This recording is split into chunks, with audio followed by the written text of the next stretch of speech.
सत श्री अकाल दोस्तों, मैं उम्मीद करता तुसीं अपनी जिंदगी को इंजॉय कर रहे होवोगे। तो अज असी 9वीं जमात की SST के चैप्टर नंबर 10 के जो छोटे उत्तरां वाले प्रश्न ने उन्होंने सॉल्व आउट करना है। तो मेरी एक तुहानूं रिक्वेस्ट है कि जेकर तो तुसीं इस वीडियो में जस्ट एग्जाम तो एक रात पहला देख रहे हो फिर तो चलो कोई गल नहीं, तुसीं सिर्फ इन्हां क्वेश्चन जो है पढ़ जाओगे तो मैं गारंटी देना कि सारे क्वेश्चन इसे दे विचों तुहानूं एग्जाम दे विच पूछे जाएंगे। लेकिन फिर भी जे तुसीं इस वीडियो नूं बहुत पहला एग्जाम तो कुछ दिन पहला देख रहे हो तो तुहाडे कोल सफिशिएंट टाइम है कि तुसीं मेरे चैनल पर जाके जो एक प्लेलिस्ट बनी हुई है तुहाडी 9वीं जमात की SST की एक कंसैप्ट में बहुत चंगी तरह बहुत दिल नाल समझाया तो उन्होंने समझोगे तो आम जिंदगी के जिहड़ा तुसीं रोज़ाना जो है SST यूज़ भी कर पाओगे। तुसीं डेफिनेटली इन्हां क्वेश्चन सिर्फ रट के जो है वो पेपर तो पास कर लोगे, लेकिन तुहाडी समझ जो बेहतर विकसित होएगी वो उन्हां वीडियोज़ नाल ही होएगी। तो मेरी रिक्वेस्ट है कि पहला उन्हां वीडियोज़ देखो फिर इन्हां क्वेश्चन करोगे तो तुहानूं बच्चे क्वेश्चन लगणगे, तुहानूं कोई ज़्यादा परेशानी नहीं होएगी। तो इस अपनी गल्लां नूं विराम दिंदा होया मैं छोटे उत्तरां वाले प्रश्न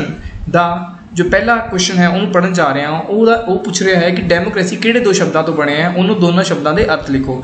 जो डेमोक्रेसी है वो यूनानी भाषा मतलब ग्रीक भाषा, ठीक है, जो ग्रीस तो शुरू हुई सी, रोमन साम्राज्य जितों की चल रहा सीगा। तो यूनानी भाषा के दो शब्दों तो एक है डेमोस, दूजा है क्रेशिया। डेमोस का मतलब है जनता, तो क्रेशिया का मतलब है शासन। सो डेमोक्रेसी का जो शाब्दिक अर्थ यानी कि डिक्शनरी का मीनिंग देखोगे तो वह है जनता का शासन। सो तुहानूं अब्राहम लिंकन की वो वाली गल याद होएगी जिहदे कहते थे कि जो लोकतंत्र है वो लोकां द्वारा किया जाने वाला शासन है। मतलब जो सरकार है, जो शासन है, जो नियम कानून बनाए जा रहे हैं तो उन्होंने नियम कानूनों की जो पालना करवाई जा रही है वो आम जनता वालों ही करवाई जा रही है, या तो सीधे तौर पर या तो आप ही उन्होंने वालों जो है रल मिल के जो है निर्णय ले जाएंगे। लेकिन जो किसी राज्य की आबादी बहुत ज़्यादा बढ़ जाती है, जो किसी राज्य की आबादी बहुत ज़्यादा बढ़ जाती है तो बहुत सारे लोग जो एक डिसीजन मेकिंग प्रोसैस के इनवॉल्व हो जाते हैं तो उस केस उन्होंने सारिਆਂ ਨੂੰ एक थां ते इकट्ठा करना तो एक किसी भी निर्णय के उत्ते किसी भी नियम कानून के उत्ते सहमति बनानी जी है वो बड़ी मुश्किल हो जाती है।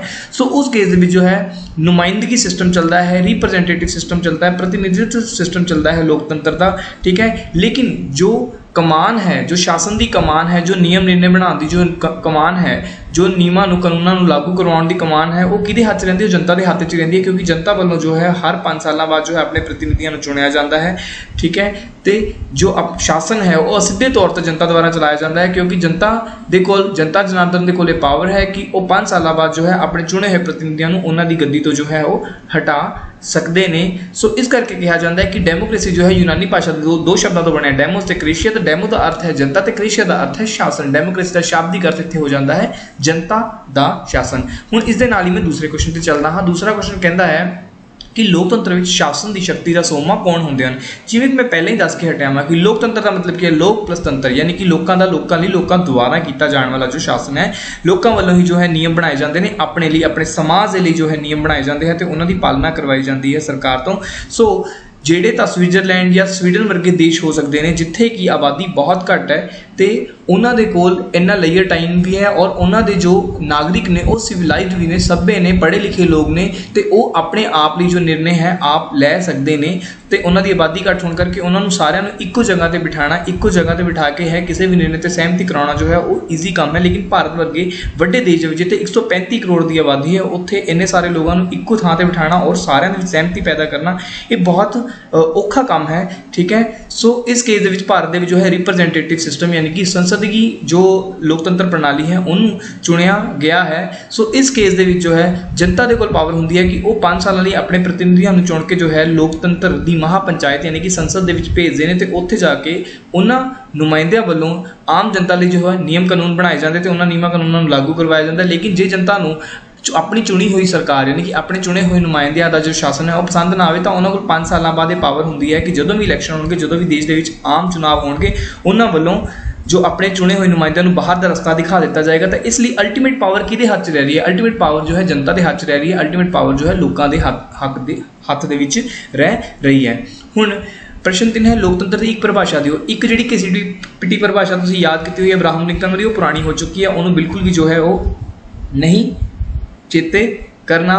एक डाइसी की परिभाषा होंगी है थोड़ी जी औखी है, इसलिए मैं प्रोफैसर सीले की परिभाषा जो बिल्कुल सिंपल है और जो असी रेगुलर मैं बोलते बोलते थोड़े नाल गल्लां करते करते जो गल मैं कह चुकिया वा उसे नाल जोड़ते हुए उन्होंने गल नूं कहा है। प्रोफैसर सीले के अनुसार ये कहा जाता है कि लोकतंत्र जो है एक अजिहा शासन है जिस विच हरेक व्यक्ति भाग लैंदा है। तुसीं इमैजिन करना है अपने पिंड की ग्राम सभा नूं, ठीक है, असी पिंड की ग्राम सभा नूं ये मन्ना कि प्रत्यक्ष लोकतंत्र का एग्जाम्पल है जो कि स्वीडन या फिर स्विट्जरलैंड के चल रहा है। तुसीं जी देखिया होएगा ग्राम सभा के एक पिंड की आबादी 500 तो 1500 के हो सकती है, घट ही होंगी 1000 के आस पास जे मैं मान लेना एक पिंड की आबादी हैगी है।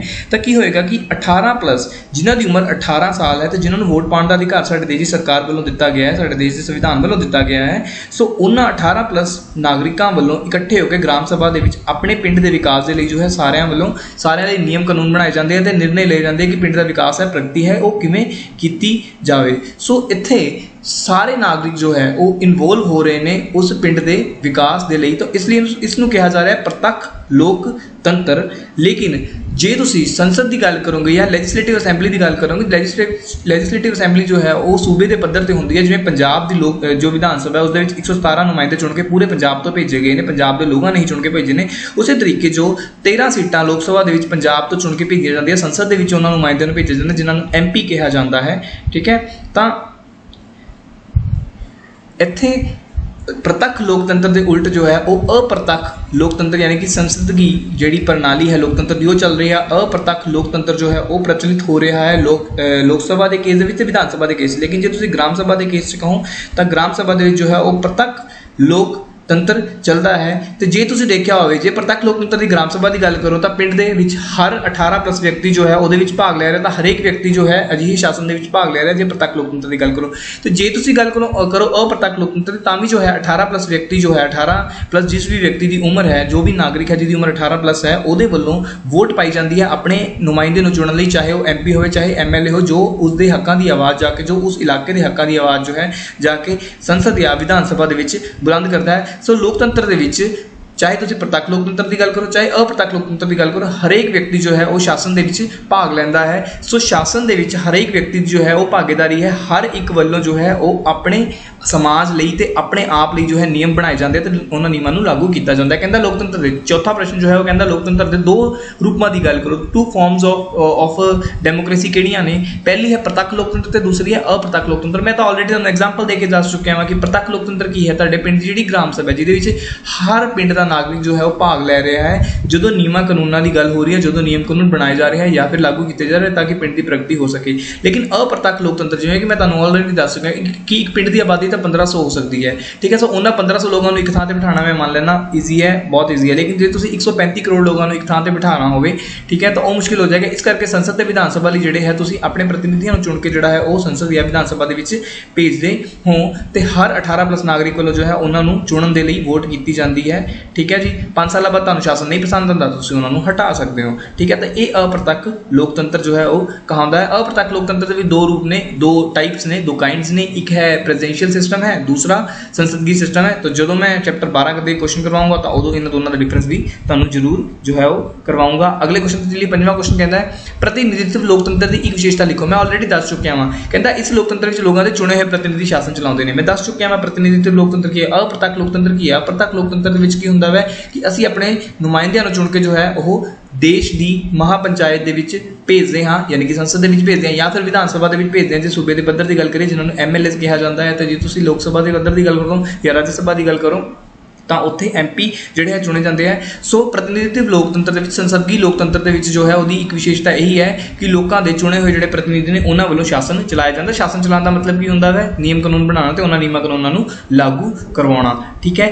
उस तो बाद कहता प्रश्न 6 की है 2 देशों के नाम लिखो जिथे लोकतंत्र नहीं है, चीन ते उत्तर कोरिया। उत्तर कोरिया के जो है लोकतंत्र इस करके नहीं है क्योंकि उत्थे जो है तानाशाही पाई जाती है, मतलब कि एक राजे वालों जो है देश का शासन चलाया जाता, राजे वालों नियम कानूनों ही बनाया जाता तो उन्होंने लागू करवाया जाता। मतलब उत्थे जनता का कोई भी रोल नहीं है नियम कानून बनाने, जनता की कोई भी भागीदारी किस तरीके की जो है वो नहीं पाई जाती उत्तर कोरिया दे विच। इस करके कहा जा रहा है कि इत्थे लोकतंत्र नहीं है। लेकिन जी दूजी एग्जाम्पल है वो चीन की है, चीन के जो है लोकतंत्री शासन इस करके नहीं है। वैसे तो जो चीन चीन का लोकतंत्र उसको सीडो लोकतंत्र कहा जाता है। ये मैं वीडियो बनाई हुई है प्रॉपर, तुम मेरे चैनल की जो प्लेलिस्ट है थोड़ी 9वीं जमात की SST वाली वो देख सकते हो। तो ये क्वेश्चन जोड़े ये तो मैं बिल्कुल स्पीड नाल ही करवा सकता क्योंकि तुम स्पीड नाल ही देखना आए हो, क्योंकि तुम जस्ट एग्जाम तो एक दिन पहला जो इन्होंने देख रहे हो।